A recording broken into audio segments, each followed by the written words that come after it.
Okay, hi. So my name is Sydney Pittvorick, and today I'm going to be talking about diet, food safety, health, and hunger. So I'll kind of just do a quick little introduction about sort of what we're going to be going into. So diet, we're going to be talking about like the six different things that you need for your diet, and kind of what that means with your food, kind of food safety, how our food is produced more so, and kind of some ethical, I guess, sort of issues related to the way our food is produced. And we're going to be going into fast food and the fast food industry a good bit, and then health and hunger. So we're going to be going into some more details about like third world and less developed countries, and sort of how food production affects these countries and hunger in general. So the first thing we're going to talk about is processed food and obesity. So first I'm going to talk about kind of how food processing affects nutrition and human health, especially related to cardiac issues and obesity. So food processing, just a definition, is the alteration of foods from the state in which they are harvested or raised to better preserve them and feed consumers.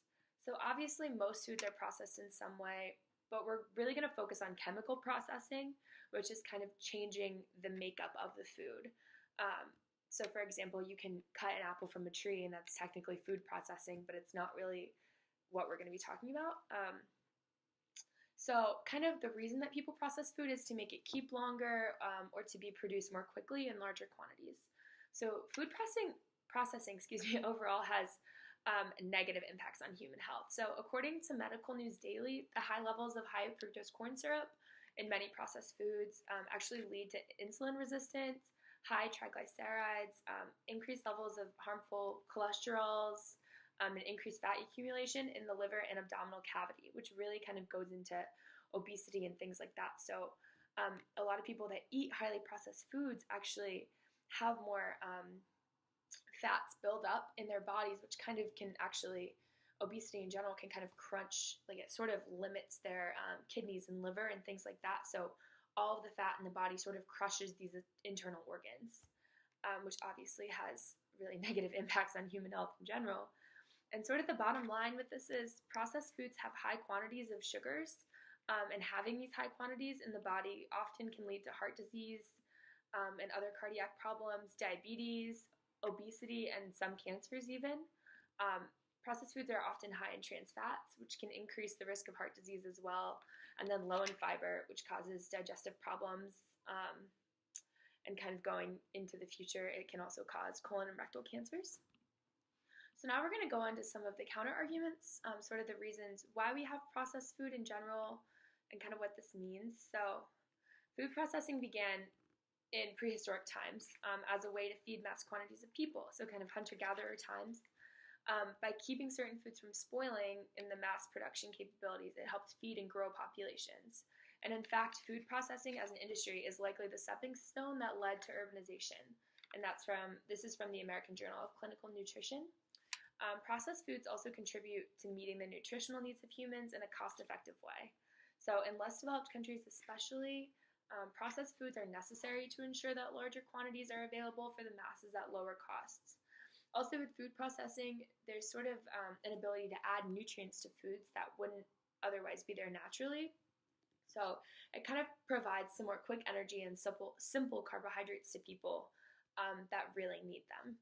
So additionally, kind of another argument for food processing is food scarcity is constantly being challenged by land, water, and energy scarcity. The 2012 Global Hunger Index report claimed that the progress in reducing the proportion of hungry people in the world has been tragically slow. And this report also concludes that more food needs to be produced with fewer resources, and that wasteful practices and policies should be eliminated in general. So with 1 billion people worldwide considered to be food insecure or going hungry, there's a need to use technology to efficiently produce an abundance of safe and affordable food. So that's sort of why food processing exists. And then it's also much cheaper. Processed food is much cheaper than organic or more local foods. So that's another reason as well. So now we're going to transition a little more into global health and hunger. So kind of just what the world eats, and kind of differences in diets based on your country and your location. So this is another study from in the scientific journal Big Food, Food Systems, and Global Health. And they actually stated that in the United States, the 10 largest food companies control over half of all food sales, and worldwide, this proportion is about 15% and rising. More than half of global soft drinks are produced by large multinational companies. This is mainly like Coca-Cola and PepsiCo. And 3/4 of world food sales actually involve processed foods, for which the largest manufacturers hold over a third of the global market. The world's food system is not a competitive marketplace per se. It's an oligopoly. So what people eat is increasingly, driven by a few multinational food companies. And virtually all growth in big food sales occurs in developing countries. So the saturation of these markets in developed countries, along with kind of the lure of the 20% of income people spend on an average is on food, and that's globally. So that idea has really kind of stimulated the big food industry to seek global expansion into all kinds of markets worldwide. And its rapid entry into markets in low and middle income countries, so sort of like our LDCs and kind of like our middle income, is a result of mass marketing campaigns, foreign investment, and kind of through takeovers of domestic and smaller food companies. So trade has sort of started to play a minimal role, and what we're really seeing is that global producers are really kind of taking over the market, and big food is sort of taking over and making processed foods kind of go into every worldwide, really, just because it is cheaper for the average consumer. So now we're going to talk a little bit about hunger, global hunger, and what that means. So actually, from a study on malnutrition and health in developing countries, it states that malnutrition, both of energy and micronutrient deficiencies, continues to be a major health burden in developing countries. So it's globally the most important risk factor for illness and death, with hundreds of millions of pregnant women and young children in particular being affected. And the reason it's kind of young children and pregnant women is because pregnant women obviously need the nutrients to feed two people in their bodies, and then young children also need kind of a very specific amount of nutrients to be healthy and grow normally. So those are kind of the biggest people that are affected by malnutrition. So according to the Borgen Project, today 1 in 9 people globally are currently undernourished. So this is roughly about 795 million people out of the 6.8 billion in the world, and 98% of these people live in developing countries. So this means that hunger in developing countries represents one of the most significant issues facing the developing world. So you can kind of see this in particular in sub-Saharan Africa and in some underdeveloped countries in Asia. So kind of looking more into like Southeast Asia, particularly like some smaller islands off of Indonesia and places like that. So sub-Saharan Africa is kind of what most people think of in particular when thinking of undernourished people and things like that. They do have the largest percentage of undernourished people, but actually the LDCs in Asia represent nearly 70% of the hungry people in the world, just because they have such large populations. So that was kind of surprising to me. And then kind of how food is connected to global hunger. So global hunger doesn't actually stem from a lack of food. In fact, it's almost the opposite. So right now, the world produces enough food to nourish every human being on the planet. And really, the lack of food, particularly in underdeveloped countries, comes from food waste. So the World Food Program actually states that nearly 1/3 of all food produced is either spoiled or thrown out before it can be used. So more developed countries are actually being extremely wasteful and just kind of throwing out food without giving it a second thought. So now we're going to go into a little bit more of food safety and effects of industrial food preparation on food safety, and kind of giving examples on that. So we watched Food Inc. in class, and I'm going to talk about that kind of a lot because it really kind of gave me a lot to think about.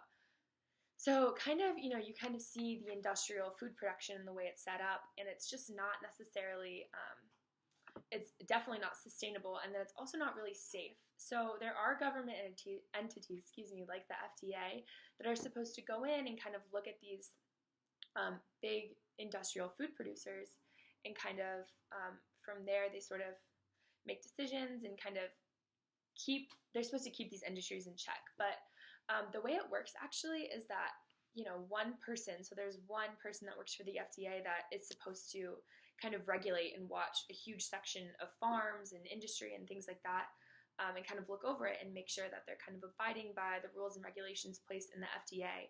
But it's not as effective as it could be, just because only one person to kind of watch over and regulate these farms, and it's hundreds and hundreds of miles and hundreds of farms. So, your farm might not even, or your farm or your industrial plant might not even be sort of looked at in 5 years. Like, it might be once every 5 years that someone actually comes and looks and makes sure that you're doing what you need to do. So this kind of gives farmers almost an incentive to use shortcuts and kind of just like cut corners in some ways. So this actually really kind of negatively affects our food safety, and we don't really have, and kind of knowing that there aren't a lot of checks and balances on the food production industry, making sure that our food is safely produced and the right things are going in and things like that. So that's kind of shocking as well. So now we'll talk a little bit about fast food and the fast food industry, and this is why we're really going to talk about Food Inc. So from watching Food Inc., we looked into the fast food industry in particular, and kind of how they're making and producing their food, and especially meats. So the goal of the fast food industry in general is to produce as much food as possible for the lowest cost possible as quickly as possible. So their algorithms depend on it, honestly. And a major reason why people choose places like McDonald's, Burger King in the first place is the convenience, cost, and short wait time. And a double cheeseburger from McDonald's is literally only 99 cents. You can't even get a head of broccoli for 99 cents. So it really kind of puts into perspective the low cost of fast foods.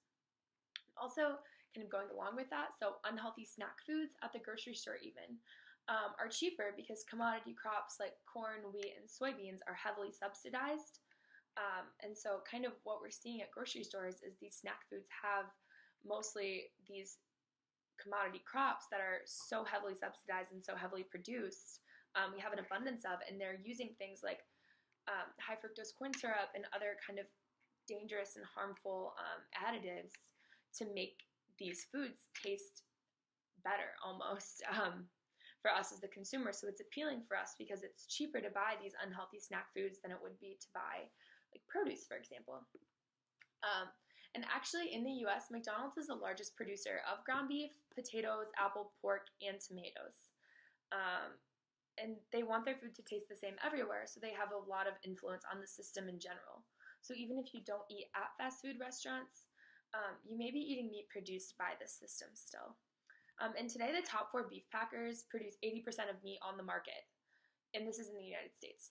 But many of these sell to fast food markets as well. So much of the meat we're eating comes from these 4 large companies, kind of regardless if you get it at a fast food restaurant or, even if you're going to a nicer restaurant and ordering a cheeseburger, or, you could be at the grocery store in the red meat aisle and pick up a pack of ground beef. And a lot of this is coming from the same producers.